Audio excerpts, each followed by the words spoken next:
Hi നമസ്കാരം. Old of life ഒക്കെ നമ്മുടെ ചാനലിലേക്ക് എല്ലാവർക്കും സ്വാഗതം. അപ്പോൾ നമുക്കിന്ന് ഈസി ആയിട്ട് അധികം ഇൻഗ്രീഡിയൻസ് ഒന്നും ഇല്ലാതെ പെട്ടെന്ന് വീട്ടിൽ ഉണ്ടാക്കിയെടുക്കാൻ പറ്റുന്ന രീതിയിലുള്ള ഒരു കേക്ക്, ഒരു പ്ലെയിൻ കേക്ക്, ഒരു വാനില എസൻസ് ഒക്കെ ഒഴിച്ച് വാനില ടേസ്റ്റിലുള്ള ഒരു പ്ലെയിൻ കേക്ക് ഈസി ആയിട്ട് എങ്ങനെ ഉണ്ടാക്കിയെടുക്കാമെന്ന് നോക്കാം. നമുക്ക് കേക്ക് ബേക്ക് ചെയ്യാൻ വേണ്ടി നമുക്ക് ആദ്യം ഒരു 3 മുട്ട ഒന്ന് പൊട്ടിച്ചെടുത്ത്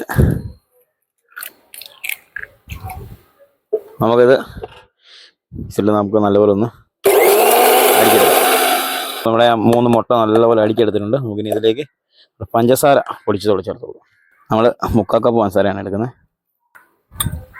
നമുക്കത് ഈ മുട്ട അടിച്ചതിൻ്റെ അകത്തോട്ട് ഇട്ട് കൊടുക്കാം. നമ്മൾ ഫ്ലേവർ എന്ന് പറഞ്ഞാൽ വാനിലയാണല്ലോ, അപ്പോൾ നമുക്ക് ഒരു ശകലം വാനില എസൻസ് കൂടെ ഒഴിച്ചു കൊടുക്കാം. അപ്പോൾ ഇതിലേക്ക് ഒരു ശകലം ഓയിലൂടെ ഒഴിച്ചു കൊടുക്കണം. നമ്മളൊരു കൈ കണക്കിന് അങ്ങ് ഒഴിക്കും കേട്ടോ. ചിലർ നല്ല കറക്റ്റ് അളവിലേക്ക് ഒഴിക്കുന്ന ആൾക്കാരുണ്ട്. നമുക്ക് ഒന്നുകൂടെ ഒന്ന് ബ്ലെൻഡ് ചെയ്തെടുക്കാം. നമുക്ക് നമ്മുടെ ബാറ്ററി മിക്സ് ചെയ്യുന്ന പാത്രത്തിലേക്ക് നമ്മൾ മിക്സിയിൽ അടിച്ചതെല്ലാം കൂടെ ഒന്ന് ഒഴിച്ചു കൊടുക്കാം. ഈ കപ്പിന് 1 കപ്പ് മാവാണ് നമ്മൾ എടുക്കുന്നത്. നമ്മൾ മൈദയാണ്. നമുക്ക് മൈദ ഇട്ട് കൊടുക്കാം. 1 ടേബിൾ സ്പൂൺ ബേക്കിംഗ് പൗഡർ ഇട്ട് കൊടുക്കാം. ബേക്കിംഗ് സോഡ, 1 നുള്ള ഉപ്പ് ഇട്ട് കൊടുക്കാം. ബേക്കിംഗ് ട്രേയിലേക്ക് ഒരു ശകലം ഓയിലൊന്ന് തടവി കൊടുക്കാം. നമ്മുടെ കേക്ക് നമുക്ക് പെട്ടെന്ന് വിട്ടു പോരാൻ പറ്റും കേട്ടോ. നമ്മുടെ ബാറ്റർ തയ്യാറാക്കി എടുക്കാം. നമ്മുടെ പൊടിയൊന്ന് നമുക്ക് അരിച്ചെടുക്കാം. അതിന് കുറേശ്ശെ പൊടി ഇട്ട് കൊടുത്തുന്ന മിക്സ് ചെയ്തെടുക്കാം.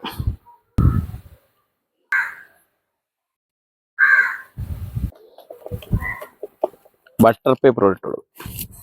അപ്പോൾ നമ്മുടെ കേക്കിൻ്റെ ബാറ്റർ നമ്മുടെ ബേക്കിംഗ് ട്രേയിലേക്ക് ഒഴിച്ചു കൊടുക്കാം.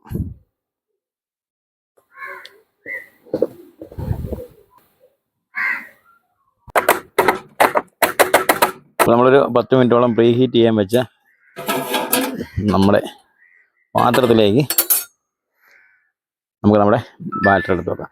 നമ്മളിതിൻ്റെ അകത്ത് ഒരു ട്യൂട്ടി ഫ്രൂട്ടി ഒന്നും ഇട്ടിട്ടില്ല. നമ്മൾ പ്ലെയിൻ കേക്കായിട്ടാണ് ഉണ്ടാക്കുന്നത് കേട്ടോ. നമുക്കിനി അടച്ചു വെച്ച് ബേക്ക് ചെയ്തെടുക്കാം.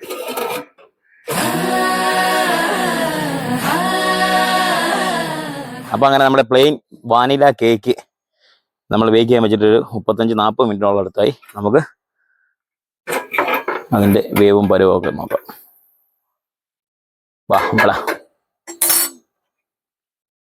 വെന്തിട്ടുണ്ടോ നോക്കിയേക്കാം.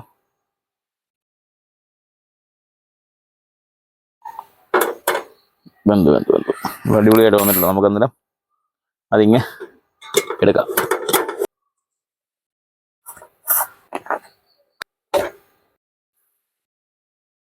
ഇതിൻ്റെ സോഫ്റ്റ്നെസ് ഉണ്ടോ. അപ്പോൾ നമുക്ക് നമ്മുടെ വാനില പ്ലെയിൻ ആയിട്ടുള്ള വാനില കേക്ക്, അപ്പോൾ ഇവർക്ക് ഇതിൻ്റെ അകത്ത് ഈ കഷ്ണങ്ങളൊന്നും ഇഷ്ടമില്ല. അപ്പോൾ അതുകൊണ്ട് ഞാനൊരു പ്ലെയിൻ ആയിട്ട് ഒരെണ്ണം ഉണ്ടാക്കിയതാണ്. അപ്പോൾ ക്രിസ്മസ് ഒക്കെ ആണല്ലോ. അപ്പോൾ ക്രിസ്മസ് ആകുമ്പോൾ നമ്മൾ പല വെറൈറ്റികൾ ഉണ്ടാക്കി നോക്കണമല്ലോ. കേക്ക് ആണല്ലോ മെയിൻ. അപ്പോൾ നമുക്ക് നമ്മുടെ ഈ പ്ലെയിൻ വാനില കേക്ക് ഒന്ന് കട്ട് ചെയ്ത് ടേസ്റ്റ് നോക്കാം. ഇച്ചിരി ചൂടോട് കൂടി ഞാൻ മുറിക്കുന്നുണ്ട്. അതാണ് ഇച്ചിരി ഒരു പൊളിയുന്ന പോലെ ഇരിക്കുന്നത്. ചൂടാറിയിട്ടാണെങ്കിൽ കറക്റ്റായിട്ട് നമുക്ക്. അപ്പോൾ നമ്മൾ കേക്ക് ഉണ്ടാക്കി ഒത്തിരി താമസിച്ച് പോയി. നമ്മൾ വൈകുന്നേരം ഉണ്ടാക്കാൻ തുടങ്ങി. ഇപ്പം സന്ധ്യയായി. അതുകൊണ്ട് നമ്മൾ ആ വെട്ടം പോകുന്നതിന് മുമ്പ് അങ്ങ് ടേസ്റ്റ് നോക്കുകയാണ്. എങ്ങനെയുണ്ട് സാറാ? അടിപൊളിയാണോ? നമ്മുടെ വാനില കേക്കൊക്കെ അടിപൊളിയായിട്ട് വന്നിട്ടുണ്ട്.